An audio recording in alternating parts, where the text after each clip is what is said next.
Excel PU college ಗುರುವಾಯಿನಕೆರೆ, ಕರ್ನಾಟಕದ number 1 PU college. Admissions open now.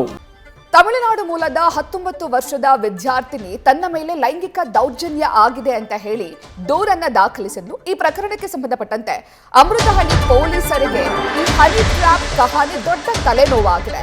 ಪೊಲೀಸರು ತನಿಖೆಯನ್ನ ಶುರು ಮಾಡಿದ್ದಾರೆ, ತನಿಖೆಯನ್ನ ಚುರುಕುಗೊಳಿಸಿದ್ದಾರೆ. ಆದ್ರೆ ಪೊಲೀಸರಿಗೆ ಸಂತ್ರಸ್ತೆ ನಡೆ ಬಗ್ಗೆ ಅನುಮಾನ ಮೂಡಿದೆ. ಯುವಕರನ್ನ ಟ್ರ್ಯಾಪ್ ಮಾಡೋದಕ್ಕೆ, ಹಣ ಪೀಕೋದಕ್ಕೆ ಸಂತ್ರಸ್ತೆ ಮುಂದಾದ್ಲಾ ಎನ್ನುವ ಅನುಮಾನ ಕಾಡ್ತಾ ಇದೆ.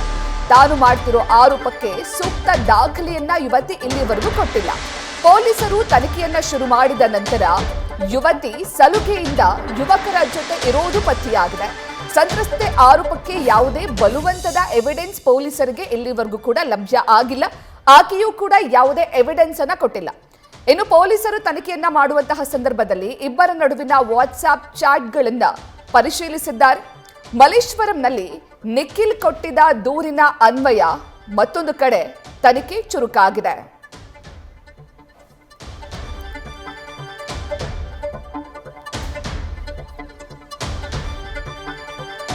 ಇವಾಗ ಹೆಚ್ಚಿನ ಮಾಹಿತಿಯನ್ನು ನೀಡ್ತಾರೆ ನಮ್ಮ ಪ್ರತಿನಿಧಿ ಚಂದ್ರಶೇಖರ್.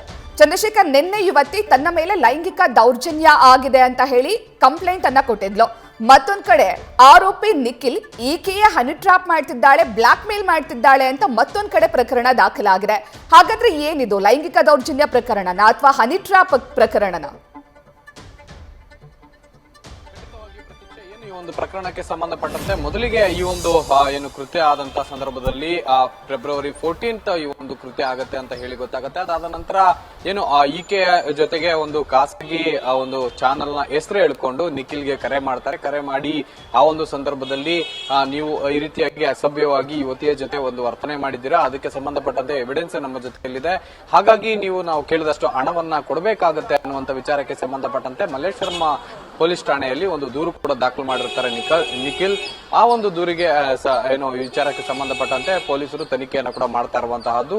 ಪ್ಯಾರಲಲ್ ಆಗಿ ಈಗ ಯುವತಿ ಯಾವಾಗ ನಿಖಿಲ್ ಹಣಕ್ಕೆ ಒಪ್ಪಲಿಲ್ಲ ಅಥವಾ ಹಣದ ವಿಚಾರವಾಗಿ ಯಾವಾಗ ಮಾತುಕತೆಗೆ ಮುಂದಾಗಿಲ್ವೋ ಅಥವಾ ಯಾವಾಗ ಡಿಲೇ ಮಾಡ್ತಾನೋ ಆವಾಗ ಆತನ ಮೇಲೆ ಈಗಾಗಲೇ ಏನೋ ಅಮೃತಹಳ್ಳಿ ಪೊಲೀಸ್ ಠಾಣೆಯಲ್ಲಿ ಒಂದು ಲೈಂಗಿಕ ದೌರ್ಜನ್ಯದ ಅಥವಾ ಅತ್ಯಾಚಾರದ ಪ್ರಕರಣವನ್ನ ದಾಖಲು ಮಾಡಲಿಕ್ಕೆ ಮುಂದಾಗ್ತಾಳೆ. ಆದ್ರೆ ಈ ಒಂದು ಪ್ರಕರಣವನ್ನ ದಾಖಲು ಮಾಡಿದಂತಹ ಸಂದರ್ಭದಲ್ಲಿ ಇಲ್ಲಿಯವರೆಗೂ ಕೂಡ ಅಗತ್ಯವಾಗಿರುವಂತಹ ಯಾವುದೇ ರೀತಿಯಾದಂತಹ ಒಂದು ದಾಖಲಾತಿಗಳನ್ನ ಕೊಡ್ಲಿಲ್ಲ ಅಥವಾ ಸಾಕ್ಷಿಗಳನ್ನ ನೀಡಲಿಲ್ಲ. ಇನ್ನು ಆಕೆಗೆ ಮೆಡಿಕಲ್ ಟೆಸ್ಟ್ ಕೂಡ ಮಾಡಿಸಲಾಗಿದೆ. ಈ ಒಂದು ಸಂದರ್ಭದಲ್ಲೂ ಕೂಡ ಯಾವುದೇ ರೀತಿಯಾದಂತಹ ಒಂದು ಕುರುಹು ಸಿಕ್ಕಿಲ್ಲ ಅಂತ ಹೇಳಿ ಗೊತ್ತಾಗ್ತಾ ಇದೆ. ಜೊತೆಗೆ ನಿಖಿಲ್ ಏನು ಈಗಾಗಲೇ ಪೊಲೀಸರಿಗೆ ನೀಡಿರುವಂತಹ ಸಾಕ್ಷಿಗಳೇನಿದೆ ಆ ಒಂದು ಸಾಕ್ಷಿಗಳಲ್ಲಿ ಯುವತಿ ಆತನ ಜೊತೆ ಒಂದು ಸಲುಗೆಯಿಂದ ಇರುವಂತಹದ್ದು ಅಥವಾ ಸಲುಗೆಯಿಂದ ಮಾತನಾಡುವಂತಹದ್ದು ಇನ್ನು ರೆಕಾರ್ಡ್ ಆಗಿರುವಂತಹದ್ದು. ಹೀಗಾಗಿ ಎಲ್ಲೋ ಒಂದ್ ಕಡೆ ಈಕೆಯ ಮೇಲೆ ಪೊಲೀಸರಿಗೆ ಅನುಮಾನ ಶುರುವಾಗಿರುವಂತಹದ್ದು. ಈಕೆ ಏನಾದ್ರೂ ಎಕ್ಸ್ಟ್ರಾಕ್ಷನ್ಗೆ ಶುರು ಮಾಡಿದಾಳ ಅಥವಾ ಎಕ್ಸ್ಟ್ರಾಕ್ಷನ್ಗೆ ಪ್ರಯತ್ನ ಪಟ್ಟು ಅದು ಸಫಲ ಆಗದೆ ಇದ್ದ ಕಾರಣಕ್ಕಾಗಿಯೇ ಈ ರೀತಿಯಾಗಿ ದೂರು ದಾಖಲು ಮಾಡಿದ್ದಾಳ ಅನ್ನುವಂತಹ ಅನುಮಾನ ಕೂಡ ಪೊಲೀಸರಿಗೆ ಶುರುವಾಗಿರುವಂತಹದ್ದು. ಇದಕ್ಕೆ ಆ ನಿಟ್ಟಿನಲ್ಲೂ ಕೂಡ ಪೊಲೀಸರು ತನಿಖೆಯನ್ನ ಮಾಡಲಿಕ್ಕೆ ಮುಂದಾಗಿರುವಂತಹದ್ದು. ಪ್ರತೀಕ್ಷಾ, ಚಂದ್ರನ ಯುವತಿ ಹೇಳ್ತಾ ಇದ್ಲು, ನಾನು ಡಿಕ್ಸನ್ ಅನ್ನ ಇಷ್ಟಪಡ್ತಾ ಇದ್ದೆ, ಪ್ರೀತಿ ಮಾಡೋ ತರ ಅವ್ನು ಮಾಡಿದ್ದ ಅಂತ ಹೇಳ್ತಾ ಇದ್ರು. ಮತ್ತೊಂದ್ ಕಡೆ ಲೈಂಗಿಕ ದೌರ್ಜನ್ಯ ಎಸಗಿದ್ದಾರೆ ಎನ್ನುವಂತಹ ಆರೋಪವನ್ನ ಯುವತಿಯೇ ಮಾಡಿದ್ದು. ಆದ್ರೆ ಇಲ್ಲಿವರೆಗೂ ಕೂಡ ಯಾವುದೇ ರೀತಿಯ ಎವಿಡೆನ್ಸ್ ಅನ್ನ ಆಕೆ ಕೊಟ್ಟಿಲ್ಲ. ಲೈಂಗಿಕ ದೌರ್ಜನ್ಯ ಆಗಿದ್ದಲ್ಲಿ ಆಕೆ ಎವಿಡೆನ್ಸ್ ಅನ್ನ ಕೊಡಬಹುದಿತ್ತಲ್ವಾ? ಖಂಡಿತವಾಗಿ ಪ್ರತೀಕ್ಷಾ, ಈಗಾಗಲೇ ನಾ ಹೇಳ್ತಾ ಇದ್ದೆ, ಈಗ ಏನು ಒಂದು ಆರೋಪ ಮಾಡ್ತಾ ಇದ್ದಾಳೆ, ಆರೋಪಕ್ಕೆ ಸಂಬಂಧಪಟ್ಟಂತೆ ಕೆಲವೊಂದು ಸಾಕ್ಷಿಗಳನ್ನ ಕೊಡಬೇಕಾಗತ್ತೆ.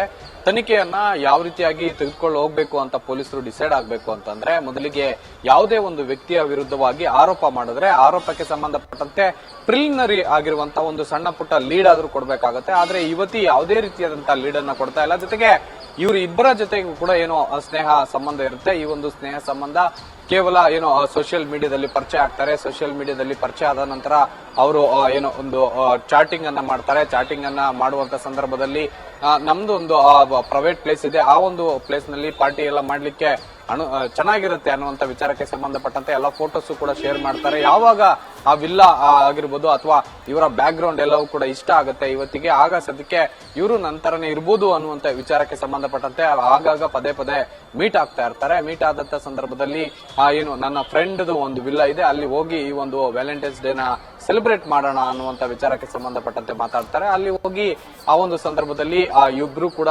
ಸಾಕಷ್ಟು ಸಲುಗೆಯಿಂದ ಇರ್ತಾರೆ. ಜೊತೆಗೆ ಆ ಒಂದು ಅಟ್ಮಾಸ್ಫಿಯರ್ಗೆ ಇವರು ಮಾತ್ರ ಅಲ್ಲದೆ ಬೇರೆ ಬೇರೆ ಅವರು ಕೂಡ ಹೋಗಿರ್ತಾರೆ ಅಂತ ಹೇಳಲಾಗ್ತಾ ಇದೆ. ಸದ್ಯಕ್ಕೆ ಅವರ ಹೇಳಿಕೆಯನ್ನು ಕೂಡ ಪಡ್ಕೊಂಡಿರುವಂತಹದ್ದು. ಅಲ್ಲಿ ಆ ರೀತಿಯಾದಂತಹ ವಾತಾವರಣ ಇರಲಿಲ್ಲ ಅನ್ನುವಂತ ವಿಚಾರಕ್ಕೆ ಸಂಬಂಧಪಟ್ಟಂತೆ ಪೊಲೀಸರ ಮುಂದೆ ಈಗಾಗಲೇ ನಿಖಿಲ್ ಹೇಳಿಕೆಯನ್ನು ನೀಡಿರುವಂತಹದ್ದು. ಯುವತಿ ಏನು ಆರೋಪ ಮಾಡ್ತಾ ಇದ್ದಾಳೆ, ಆರೋಪಕ್ಕೆ ತಕ್ಕಂತೆ ಕೆಲವೊಂದು ಎವಿಡೆನ್ಸ್ ಗಳನ್ನ ಕೊಡ್ತಾ ಇಲ್ಲ ಅನ್ನುವಂತಹದ್ದು ಪೊಲೀಸರ ಒಂದು ಮಾತಾಗಿರುವಂತಹದ್ದು. ಹೀಗಾಗಿ ಇಲ್ಲ ಒಂದ್ ಕಡೆ ಈಕೆ ನಡೆ ಒಂಚೂರು ಅಂದ್ರೆ ಪೊಲೀಸರಿಗೆ ಸಂಶಯ ಬರುವಂತೆ ಮಾಡಿರುವಂತಹದ್ದು. ನ್ಯೂಸ್ ಫಸ್ಟ್ ನಿರ್ಭೀತಿಯಿಂದ ನಿಮ್ಮ ಪರವಾಗಿ.